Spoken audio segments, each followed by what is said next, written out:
Hey guys, how's it going? So UFC Fight Night Burns versus Morales is happening this weekend. I'm going to run through the card and give you guys my picks for each of the fights.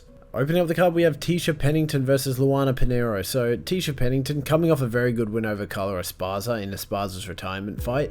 It wasn't the same Esparza from 2-3 years ago, the one that was in title contention. But nonetheless, it was a very impressive performance from Pennington. It was a one-way beatdown with Esparza really only finding success in the grappling. Before that, she took a split decision loss to Tabitha Ricci in a fight that I actually think she got robbed in. She outstruck Ricci for pretty much all 3 rounds, and Ricci only really looked good in the first with a takedown and some wrestling, but outside of that, nothing much. And again before that, she had a very razor-close split decision with Mackenzie Dern that she ended up losing, with Dern primarily just winning that second round through multiple submission attempts. But in my opinion, I think Pennington won 1 and 3 pretty convincingly, with her striking being far better, but that one was pretty close. Luana Pinheiro, her opponent, got beat up and held down for 3 rounds most recently by Julian Robertson in a fight where she got dominated badly. I mean, Robertson's a very good opponent. We saw recently that she's sort of in top 5 contention. But nonetheless, this was a very boring, unimpressive performance from Pinheiro. Before that, she got beat up and taken down and out-wrestled, and then ultimately submitted in the second round when she took on Angela Hill, who isn't the most amazing on the ground, but made it look easy when submitting Pinheiro. And her only real win in the UFC that isn't a disqualification was against Sam Hughes in a performance that looked day and night when comparing it to her most recent performances. She looked substantially better on the feet, having her moments on the ground as well, and almost getting a submission. And then in the second, she managed to knock Sam Hughes down, and then ultimately took that one by a decision, I think it was, and that one was way more dominant. But her recent performances have left me very underwhelmed, and I just think Tecia Pennington is better in every single area, making it to close split decisions with the best in the division compared to Laura Pinheiro, who loses to them. So I'm going to have to go Tecia Pennington by a decision win. Next up, we have Hyunsung Park versus Carlos Hernandez. So Park, only 2 fights within the UFC, but he put on really good performances in both of them. His most recent fight against Shannon Ross was a complete beatdown from Park on the feet. He knocked Ross down in the first, and then in the second, he put him out cold. He's got some real good power in his hands, and not only that, before that, in his first fight in the UFC, he got a 3rd round submission as well, in a fight that he looked in control for most of it, bare a knockdown in the second round that sort of threw things into question, but in the third he recovered and then got that 3rd round submission. So he is dangerous in all areas, but he does have some really nice hands on him. Carlos Hernandez most recently took a very close split decision over Tunan Dembrell, where you could argue that he lost. It was very close, but he did look good in all areas of that fight, with his wrestling really being what you could argue carried him through. But against better wrestlers, it's not really that much of a threat. When he fought Ray Soroya, he looked good on the feet, but the minute it got to the ground, Soroya's superior grappling sort of outmastered anything that Hernandez was using. And he lost that fight through the grappling, with Soroya taking all 3 rounds of that fight. Before that, he got finished early in the second round when fighting Tetsuro Taira, who is good but isn't really known for finishing his opponents, especially when it comes to his striking. He got TKO'd that fight. Ray Soroya doesn't really do that with anyone. If anything, he's more likely to submit you. But just overall, while I think Park is really new to the game and hasn't really fought real competition yet, I think that he is more well-rounded than Hernandez, and I think he will beat him on the feet. And if it does go to the ground, I can see Park holding his own decently, if not submitting him there. So for that reason, I'm going to go with Hyunsung Park by a round 2 submission win. Next up, we have Elise Reed versus Denise Gomes. So Elise Reed, very good striker. She demonstrated that in her fight with Jessica Penne, where she threw 117 significant strikes and doubled the significant strikes of Penne. And while Penne got a takedown in the first, that was 1 of 13 attempted takedowns, and for the rest of the fight, Reed was just denying Penne's takedowns over and over again. This might have been indicative of Penne's takedowns though, because in her fight with Lupi Godinez, she got, she lost rounds 1 and 2, primarily through Godinez getting these takedowns that she shot, and in the second she ended up submitting Reed with a rear naked choke, and earned a performance of the night bonus. That's how dominant her wrestling was. And this pattern was clear again in that Jin Yu Frey fight, where she was doing incredibly well on the feet, winning the fight based on striking, but it got close at points in the first and second, with Frey taking her down multiple times with relative ease, and really Elise Reed doesn't really have an answer to a lot of the grappling threat. Denise Gomes had a good fight against Karolina Kowalczyk, I think I got that right, where she looked better on the feet for all 3 of the rounds and almost submitted it in the third, but took it by a decision instead. Before that, she took a split decision over Eduarda Mora in a fight that she would have won way more dominantly was it not for Mora taking her down every single round and Gomes not really having an answer to the takedowns but also the wrestling. But outside of that, Gomes just looked leagues above her on the feet, and it's clear that her biggest weakness in her fight is wrestling, which I don't think will happen here, but if she is fighting someone that has good striking and can mix in takedowns like Angela Hill, when they fought, she will she'll just get dominated. She'll get outstruck if it's a good enough striker, and if they have a decent bit of wrestling, she will often just get held down for the fight. And while I think Gomes is really good in the striking, I think the odds are sleeping on Reed, who consistently outvolumes her opponents pretty badly to decisions. And she also has the advantage of being able to wrestle decently, so for that reason I'm going to have to go with Elise Reed by a decision win. Next up we have Luana Santos versus Tainara Lisboa. So, Santos coming off a loss to Casey O'Neill, who isn't the most skilled of opponents, in a fight where she did have her moments, but O'Neill's striker was just way too much for her, and she lost that one by a decision in the end. Before that, she got a really good submission win over Maria Agapova, where she was getting beat up pretty badly on the feet, but managed to take her down midway through the first, and began to quickly threaten these submissions, to which she eventually sank one in, and won that fight through a rear naked choke. And I think her key to victory in a fight like this will be to mix it up between striking and grappling, as we saw her do against Stephanie Egger, where she got the takedowns and the grappling was her strongest asset in that fight by far. But she was also winning in the striking at points, so mixing it up is the key to victory here. Tainara Lisboa, only 2 fights within the UFC, with her recent one being a fairly competitive decision win over Ravina Oliveira, sorry. Where both fighters were having their moments in the striking and both having takedowns and moments of wrestling within that fight. It was very evenly scored for me. Her fight before that was against Jessica Rose Clark, where she looked a lot more dominant, with her winning the first 2 rounds through her striking before finding a submission in the third. But this was against an arguably worse opponent, so it wasn't as impressive. But as the competition level gets higher, Lisboa's performances often drop off. Luana Santos is no joke. I think she's very good, and I just don't know if Lisboa is going to be able to sort of compete with that. So I'm going to have to go with Luana Santos by a decision win for this one. Next up we have Yader Davao versus Conor Matthews. So Yader Davao making his UFC debut after a Contender Series appearance where he had a complete brawl with his opponent. They were both landing huge. His opponent was landing big on him. He was getting clipped with some huge shots and eating them. He was landing huge on his opponent, bouncing his opponent's head back. He also showed a bit of a submission threat within that fight. He almost got a guillotine choke in very tight. His opponent managed to escape, but he was really pulling on that one. And overall, I think he's a very scrappy striker with some serious power in his hands, and he really just isn't afraid to brawl. His opponent Conor Matthews has had less than an amazing run in the UFC, being knocked out in both of his fights, with his loss to Jose Delgado coming in the first round in a fight where he just got knocked down the ground and then he wilted under pressure and let himself get finished with some nasty ground and pound. Before that, he got finished in the third round by Dennis Bazooka, in a fight where he was getting dominated on the feet for the rounds 1 and 2 before getting hit clean and put down in the third, with follow-up ground and pound shutting the lights off. And then, while Yader Davao is just very new to the UFC, which is the only problem I see with him, and he had a good but not great performance on the Contender Series, but I think this more lies in, I just don't rate Conor Matthews. I think Matthews leaves himself open to be finished too much. I don't think he bites down or grits as much as he should, and I could see the power from Davao sort of being enough to overwhelm and finish Matthews. So for that reason, I'm going to go with Yader Davao by round 2 KO. Next up we have Jared Gordon versus Thiago Moises. So Jared Gordon most recently had an insanely close split decision loss to Nasrat Haqparast, where he lost the first but then came back in the second, and the third was just a swing round that he ultimately lost. Just really through getting out volume, but it was a very close fight against a very solid opponent. Haqparast we've seen recently in that Ribovic fight, very hard to beat when it comes to decisions and volume and power, and ultimately that's what lost Gordon the fight here. Before that, he beat Mark Madsen in a one-way beatdown that he managed to finish at the end of the first round with a clean knockout, followed by some nice ground and pound. This is probably his most dominant win to date. It's a very good performance for him.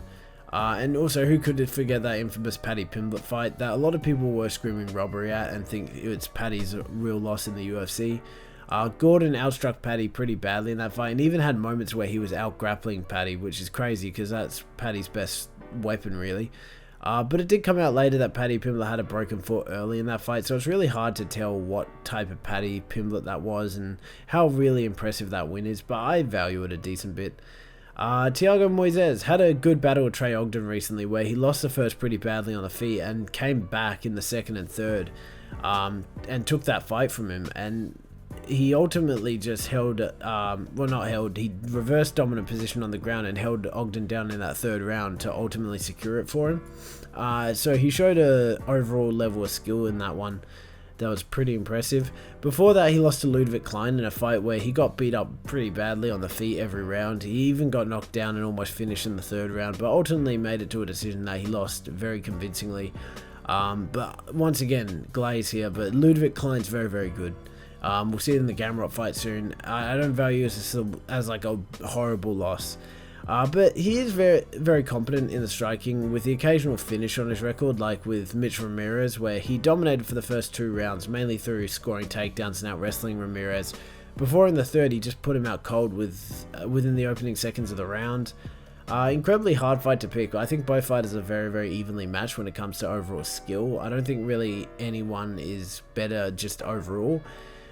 But I do think Moises' wrestling is going to be slightly better in this fight, and I do think it will carry him through to a decision. So for that reason, I'm going to have to go with Thiago Moises by a decision win. Next up, we have Gabe Green versus Matheus Camilo. So Gabe Green, I don't rate Gabe Green at all as an opponent. Most recently, he got knocked out by Brian Battle 14 seconds into the first round, where he just left himself open to a brutal counter that put him down and out. Battle's good, but man, the way he fought in that fight just was asking to get finished.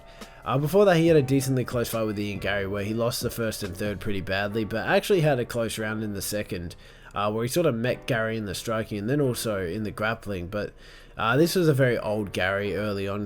Gary didn't really have grappling back then. He was mainly just a striker, and he wasn't really known as dominating. He'd just sort of pick away his opponents. But he is quite dangerous on the feet, Green. He's able to finish a fight given the chance. He did in the second round when he fought Johan Lainez, where it should have been noted that he was getting outstruck pretty badly and out-wrestled particularly in the first. But then in the second he came back and found a finish and was able to turn the tides of a fight very quickly, which he could do in this one.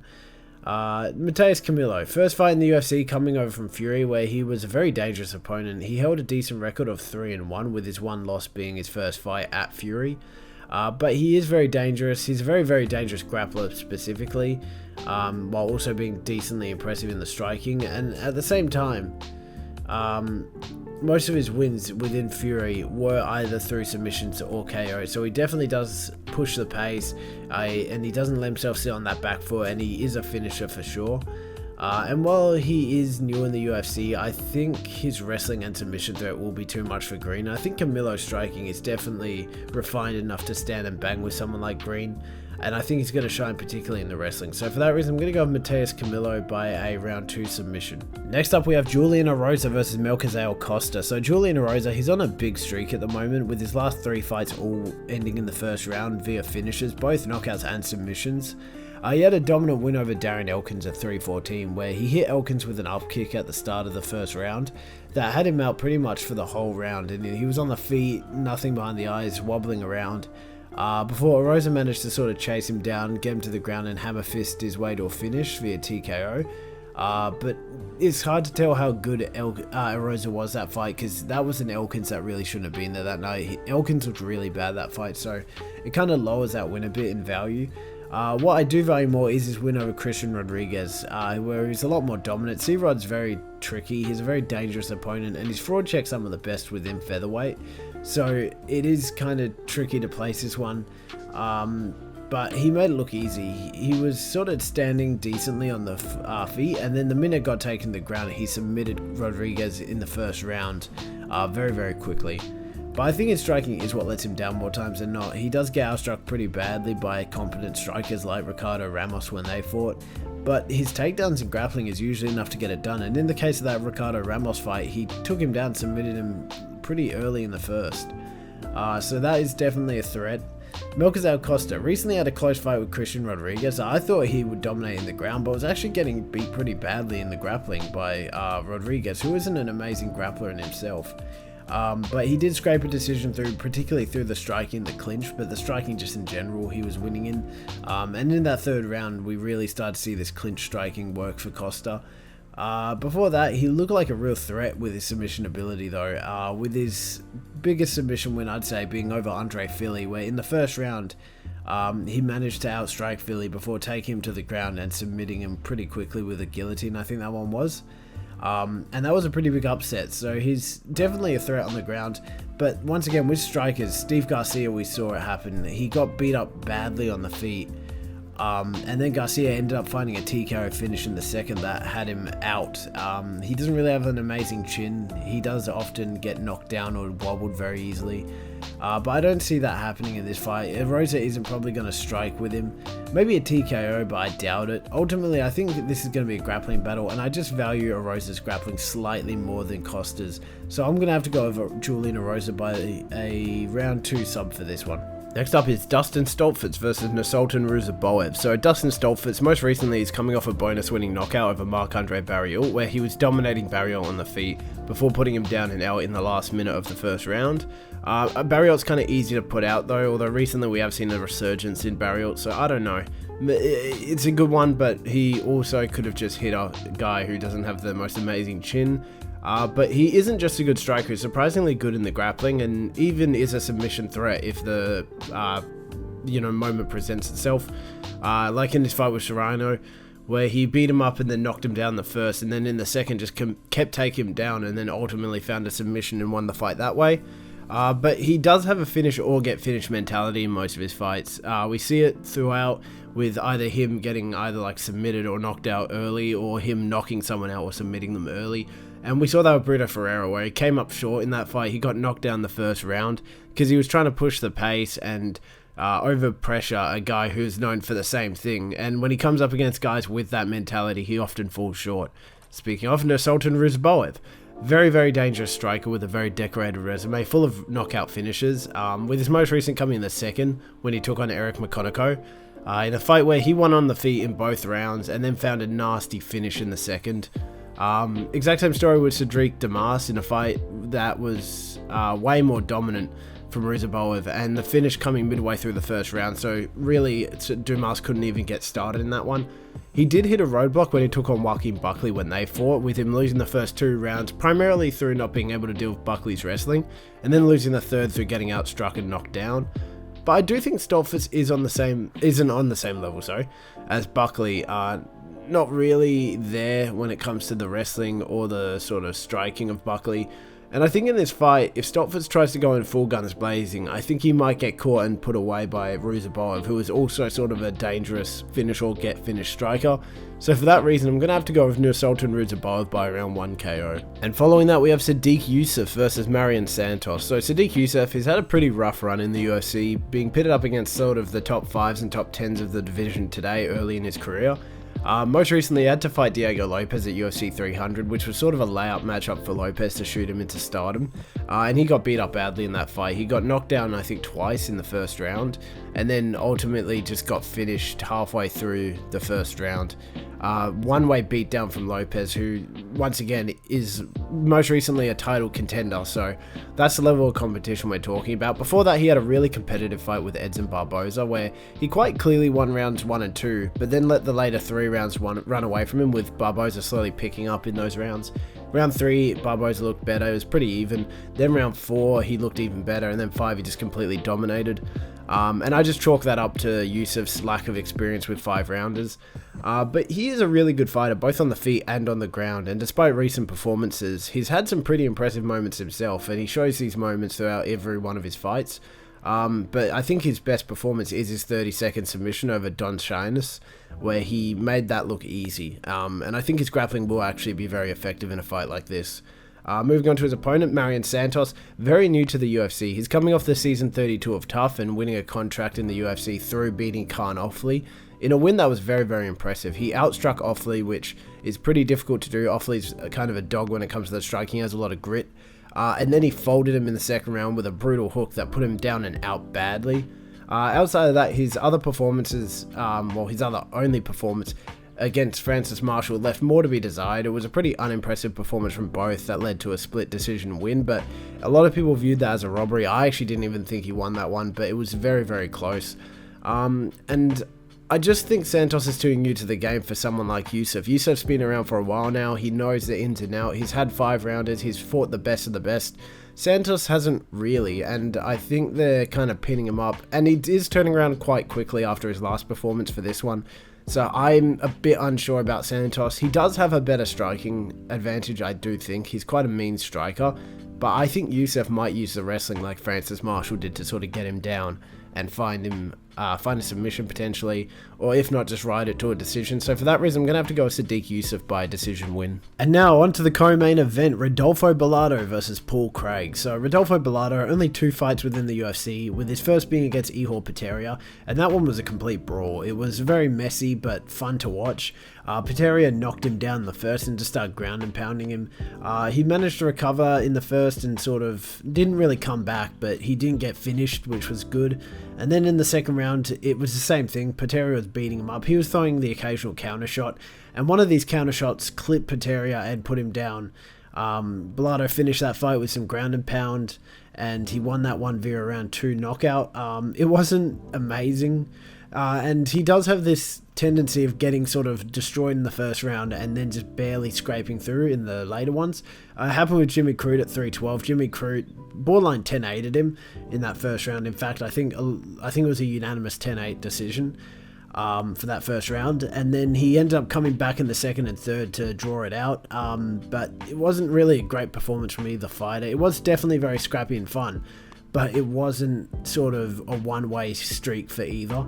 Moving on to his opponent, Paul Craig had a really boring striking match with Bo Nickel recently where neither fighter really landed anything. And you could have honestly given it to Paul Craig in that fight. Neither made a convincing argument that they should have won that fight. So, you know, that one was really a nothing burger. Before that, he got beat up pretty badly and knocked out in the second round when he took on Bellato, who is a very, very dangerous middleweight. I don't know why they fed him to Bellato. It was for UFC 301 in Brazil, so that was probably why. And every time he fights, I just think, what if he finds a sneaky submission? You know, that's what he was known for. He was known for sort of locking in, like he did with Ankalaev, just in the final minutes of a round, finding this sneaky submission to win the fight. But he hasn't done that in forever, and when he fought a competent grappler in Brendan Allen, he just got schooled in the grappling as well. Really his only weapon we haven't seen him use forever now, and he's moving up to light heavyweight for this one, and he will be getting hit a lot harder than he was at middleweight, and he has shown multiple times that he does have a tendency to leave his chin up in the air, and he leaves himself open to getting knocked out. He's not the most amazing striker, in fact he's pretty bad. So for that reason, I'm going to say that Rodolfo Bellato is going to get this one done by round 2 KO. And now the main event, Gilbert Burns versus Michael Morales. So Gilbert Burns, he's been on a pretty bad losing streak recently. He's lost his last 3 or maybe even 4 fights, with his most recent fight against Sean Brady being absolute domination for the whole 5 rounds from Brady. Brady was beating him up brutally on the feet, and even in the wrestling, Brady was looking significantly better, which is usually an area that Gilbert succeeds in when he's not finding success in the striking. But before that, he had a fight with Jack Della Maddalena. He was winning that one until he got hit with a knee in the 3rd round that sort of knocked him down, where JDM pounced in and found a finish with a TKO.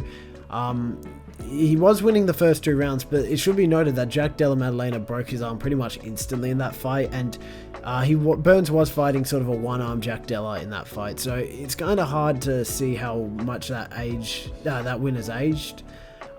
Especially with JDM being the champion now. And even with Sean Brady, very tricky opponent as well. Sean Brady's currently number 1 ranked, JDM's currently the champion. He has fought some of the best in the division and made it decently close. Even with Hamza, at the time, Hamza was a boogeyman of the welterweight division. He looked unbeatable. He looked like he was going to finish Burns in the first round, and Burns made that a war. He made it very, very competitive.